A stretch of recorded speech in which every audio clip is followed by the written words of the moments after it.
Bonsoir à tous et bienvenue dans l'actualité de ce dimanche, cette incursion à Bougounisso dans la commune d'Abobo.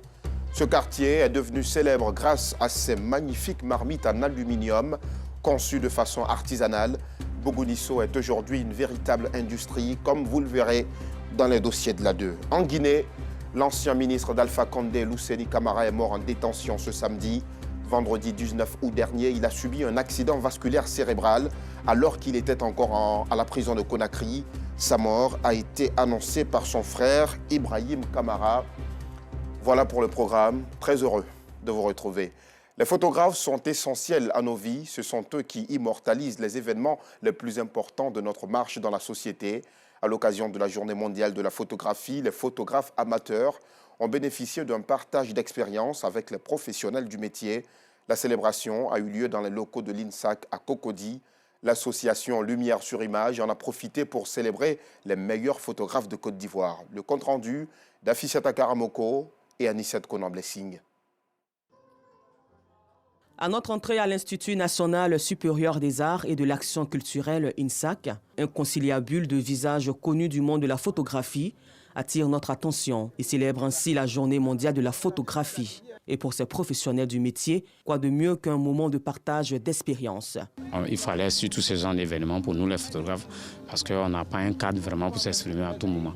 Donc ce genre de rencontres-là nous aide et ça nous aide à apprendre certains trucs peut-être même professionnels que nous sommes qu'on ne maîtrise pas.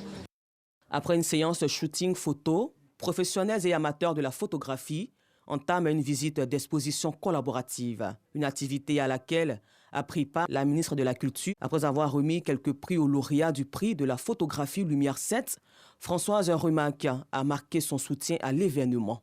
Aujourd'hui, j'ai eu l'occasion de rencontrer Lumière sur l'image, une association qui met en avant le métier des photographes, métier qui est souvent derrière et pas suffisamment mis en lumière. Et c'était important pour moi de venir voir ce qui était fait. Et d'autant plus important qu'aujourd'hui, le secteur de la culture est un secteur qui est prioritaire selon la vision du président de la République. À l'initiative de cette cérémonie, l'association Lumière sur Image, elle se veut un moment de rencontre entre amateurs et professionnels du métier.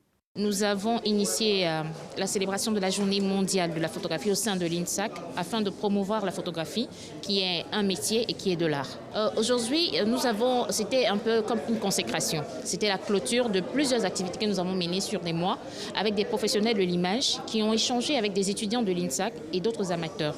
Ils ont suivi une formation qui a abouti à une exposition collaborative sous un thème qu'on a appelé « Métier et travail ». La Journée mondiale de la photographie est célébrée tous les 19 août dans le monde entier. La 12e édition de la journée promotionnelle de l'étudiant ivoirien s'est tenue samedi aux Deux Plateaux dans la commune de Cocody. L'initiative de l'Association des élèves ingénieurs et stagiaires ivoiriens a un seul objectif, faire la promotion des compétences des diplômés du pays. Yacouba Koulibaly, Clément Boko. Larissa Ouattara, titulaire d'un bachelor en génie électrique et énergétique, et Ange Kouakou, titulaire d'un master en génie de l'eau, de l'assainissement et des aménagements hydro-agricoles, font partie des 24 récipiendaires ivoiriens qui ont reçu leur diplôme de fin de cycle au terme de l'année académique 2021-2022. Ils sont les produits de l'Institut international d'ingénierie et de l'environnement implanté à Ouagadougou au Burkina Faso. Ça fait de cela 3 ans que j'ai quitté mon pays. Mes parents m'ont fait confiance de m'envoyer hors de la Côte d'Ivoire. Et aujourd'hui, j'éprouve un soulagement qui ne dit pas son nom, une fierté pour ma famille. Je suis très fière de moi et mes amis. Ce que j'ai retenu, c'est d'abord d'être très humble.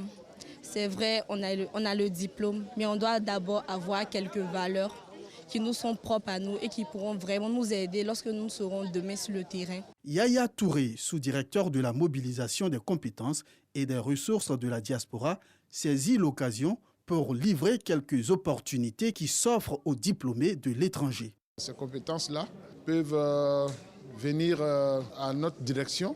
Nous avons le MACE, le mécanisme d'appui à la création d'entreprises, voilà, qui est un mécanisme financé par à la fois l'État de Côte d'Ivoire et des organisations internationales, dont l'OIM, l'ONU. La journée promotionnelle de l'étudiant ivoirien 2 yeux est une journée qui vise à promouvoir l'excellence et à exposer les compétences de l'ingénieur 2 yeux sur le marché de l'emploi. Pour la circonstance, le responsable de l'Institut 2 yeux, les dévanciers, ont prodigué des conseils aux récipiendaires après des témoignages rendus. Ils ont de la compétence, certes. Mais aujourd'hui, sur le marché de l'emploi, il n'y a pas que la compétence qui prime. La compétence est classée en 3e position. Le savoir et le savoir-être que nous leur avons inculqué, ils l'ont aussi. Nous avons un département sciences humaines et managériales. Les humanités sont bien représentées dans le cursus de leur formation. Nous les avons formés aussi à l'auto-emploi et à la création d'entreprises et à la création de recherches. Ça aussi, sont utiles.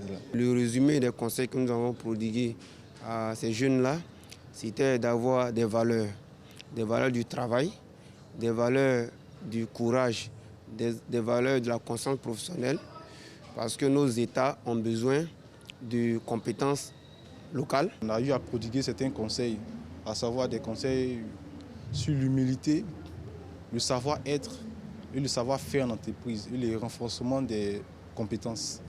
En attendant la prochaine édition en août 2023, ces diplômés veulent plus de visibilité et démontrer l'importance de leurs actions dans la société. 130 millions de francs CFA, c'est la valeur du don en équipement de santé fait par la diaspora de la commune d'Anyama. Les enfants de la commune la plus propre du pays, selon le dernier prix d'excellence, font don de matériel biomédical, mais aussi de matériel sportif à la commune qui les a vus naître. Ce don devrait combler le déficit en équipement de plusieurs centres de santé d'Anyama, comme nous le montre Clément Boko. C'est une véritable bouffée d'oxygène pour plusieurs structures sanitaires et centres de formation sportive de la commune d'Anyama. Sa jeunesse vivant en Europe et partout dans le monde, regroupée au sein de la diaspora d'Anyama, association apolitique qui œuvre dans le domaine du social, vient de les renforcer en équipement. Le tout pour un montant de 200 000 €, soit 130 millions de francs CFA. Le matériel biomédical va desservir l'hôpital général d'Anyama, le centre de santé urbain d'Anyama, le centre de santé de Ebimpe, le centre de santé de Awabo et le centre de santé de Anyama Adjamé.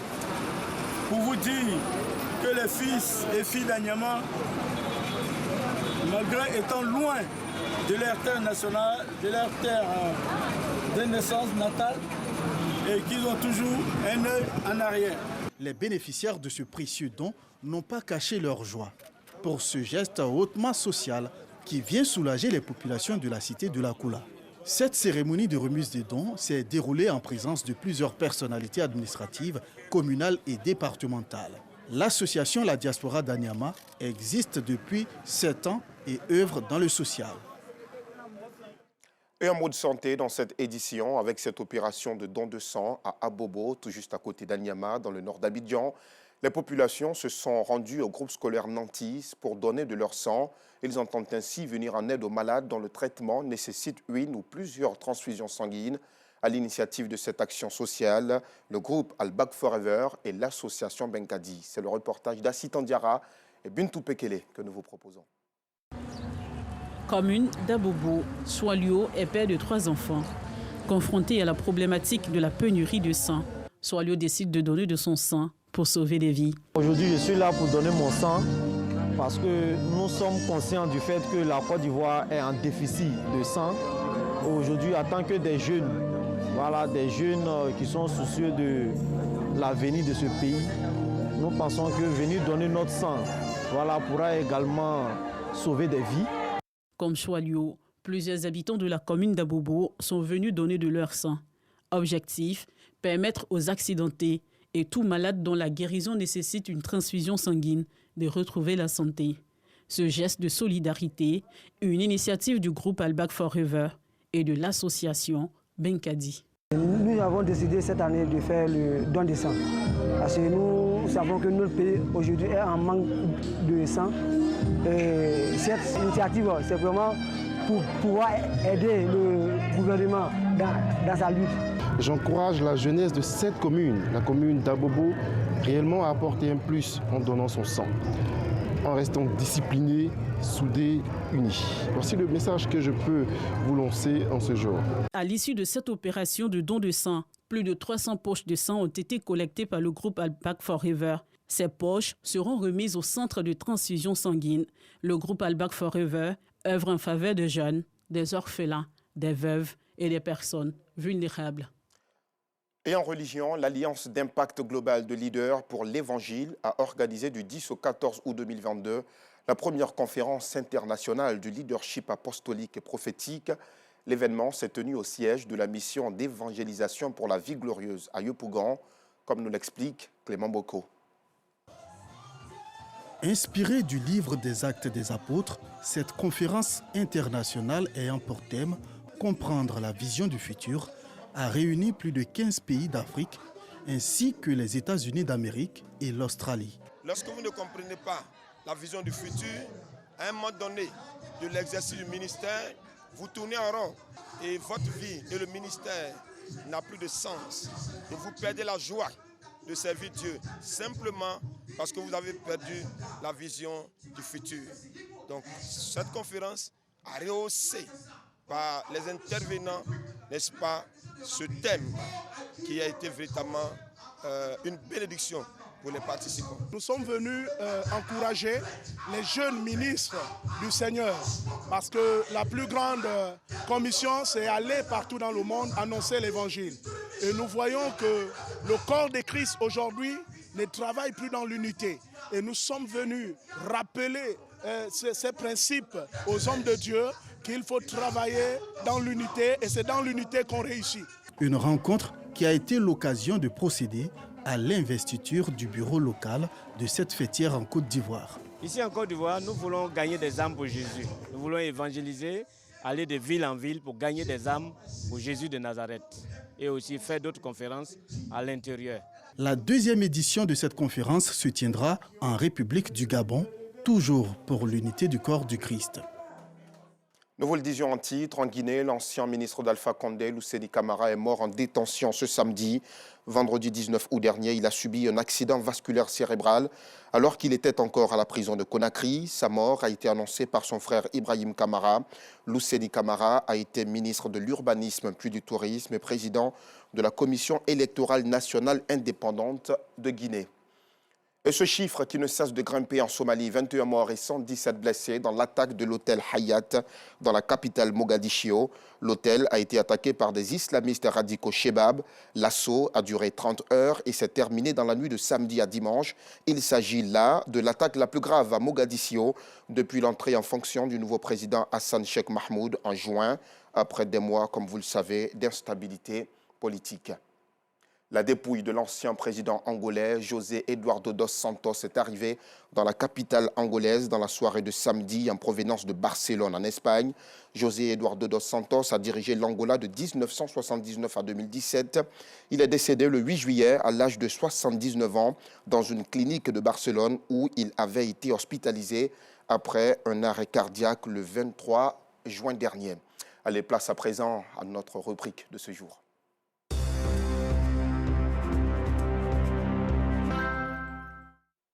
Comme annoncé en titre, rendons-nous à Bougounisso, un quartier du nord d'Abidjan qui doit sa réputation aux magnifiques marmites en aluminium qui y sont fabriquées de manière artisanale. La fabrication des marmites est une activité qui se transmet au fil des générations à Bougounisso. Les acteurs de ce secteur sont majoritairement des ressortissants de pays d'Afrique subsaharienne. Ils ont œuvré à la création d'une véritable industrie. Dans l'univers des fabricants de marmites, un dossier signé Clarisse Kanyala et Anissette Konan-Blessing. Chatou collecte des objets aluminium rejetés depuis plus de 16 ans. Chaque jour, cet octogénaire parcourt rues et ruelles à la recherche de certains objets dans les poubelles et les dépotoirs. Une fois ces objets réunis, direction Bouguinisso chez les fabricants de marmites, un sous-quartier du quartier PK18 dans la commune d'Abobo. Je vais parfois jusqu'à Adjamé, Yopougon, à Niamey pour collecter ces objets gâtés. C'est fatigant, c'est vraiment pénible. Mais je vais faire comment? C'est avec ça que je nourris ma famille. Nous achetons des trucs en aluminium avec les mamans qui ramassent, avec des jeunes aussi qui s'en vont prendre en ville pour venir nous revendre. On paie ça 750, 800 le kilo. Ici à Bouguinisso, où elle vend ses objets métalliques ou en aluminium. Fabriquer des marmites à domicile est une tradition. Ce quartier, une véritable industrie de fabrication de marmites. Chaque jour, des camions déchargent des milliers de tonnes d'aluminium dans ce quartier. Une fois ces objets dans les mains des artisans, la fabrication se fait à la chaîne dans différents ateliers. Ici, par exemple, les aluminiums sont fondus au feu vif pour obtenir un liquide blanc. Moi, je travaille dans ma porte, dans ma famille. Si on travaille ça, la nuit, là, je ne dors pas. Jusqu'à demain, 2h du matin à 3h du matin, je vais dormir. Je vais fatiguer, quoi. Le liquide obtenu est ensuite transféré dans cet autre atelier. Ces jeunes, mais aussi ces enfants contractuels sont spécialisés dans la fabrication de moules de marmites, de louches et de cumoirs. J'ai 4 enfants. C'est ça que je fais pour les nourrir. Manger à l'école, je fais ça là pour faire leur soutien. Ce métier, j'ai appris auprès de mon papa. Moi, je suis né ici, grandi ici, appris ce métier ici, marié ici. J'ai des enfants et ils sont dedans aussi. Ce métier, c'est ma vie. C'est tout pour moi, quoi. Je n'ai pas autre solution, un métier à faire, si ce n'est pas se faire marmite là. Depuis j'ai 5 ans, je viens travailler avec mon père pendant ses vacances. Donc on vient ici l'aider pour qu'il voit l'argent pour payer notre scolarité. Moi et mon petit frère, nous sommes dedans. Une fois les marmites obtenues, elles sont limées et lissées à l'aide de ces coquilles dans ce dernier atelier. On prend les marteaux pour casser les petites taches là. Ça là, c'est pour limer. Vous voyez, c'est comme ça, on lime. Si on finit de limer, on envoie aux brosses pour aller brosser, pour faire ça propre. Ces marmites made in Côte d'Ivoire sont ensuite commercialisées à domicile, en bordure de route et dans les différents marchés. Elle va prendre où on fabrique et puis elle vient revendre. Ici, les marmites là, le prix là, ça commence à 2250 jusqu'à 35 000 à la rigueur. En tout cas, ça marche un peu. Bouguinisso abrite plus de 10 000 âmes. Il est réputé pour la qualité de ses marmites, un véritable nid d'attraction pour les clients grossistes et détaillants. Je viens ici pour acheter les marmites et aller revendre à Bobo Doumé et puis au Koweït. Ce sont les marmites de qualité parce que ce sont les bons aluminium et de deux, c'est bien lourd. Les fabricants de marmites de ce quartier sont majoritairement de Bouguinican, une population de l'Est du Mali. Pour eux, ce métier est une tradition qui s'est transmise de génération en génération. Siriki a 103 ans maintenant. Il est installé dans ce quartier depuis 1963. Bouguinisso est créé depuis avant 1960. Les fondateurs de Bouguinisso étaient les Sénifaux. Ils dormaient dans cases. Comme il y avait beaucoup de Malinqués qui venaient du Mali, il y a une ville du Mali qu'on appelle Bougouni. Donc c'est en fonction du nom, les Bétés là nous appelaient les Bougounis du Mali. En même temps le nom est resté, les Bougounika. Vous venez de Bougouni, pourquoi le nom est venu? Aujourd'hui, il ne reste que 2 précurseurs dans ce quartier. Voici le deuxième Siriki. Après 107 ans, la vieillesse a fini par avoir raison de lui. C'est lui avec le seul monsieur, l'autre son Nomo Siriki. C'est les deux seulement qui vivent dans notre quartier comme le vieux sage. Dans ce quartier, la plupart des enfants sont inscrits dans des écoles coraniques. Quelques-uns seulement sont scolarisés. Ceux qui ne sont pas inscrits ni dans les écoles conventionnelles, ni dans les établissements confessionnels islamiques ont pour rôle les tâches ménagères. Ce sont mes enfants. Beaucoup d'enfants vont dans l'école Mandrasa, mais quel genre d'école Mandrasa même? C'est un gars qui les regroupe aussi en hangar pour ne pas que les enfants restent à eux-mêmes dans le quartier en train de se promener, n'importe comment. Donc on les récupère chaque matin, ils vont là-bas. Chaque jeudi, on voit si on a eu 100 francs par tête. On donne aux messieurs, c'est comme ça se passe. Construit sur plan directeur, ce quartier n'est pas électrifié. et ne dispose d'aucune canalisation. Bouguinisso est dans un état d'insalubrité très avancé. C'est de ce gros canal depuis Agnama que toutes les ordures sont transportées à Bouguinisso. Le plus grand problème d'abord, c'est ce caniveau qui quitte Agnama en traversant le quartier.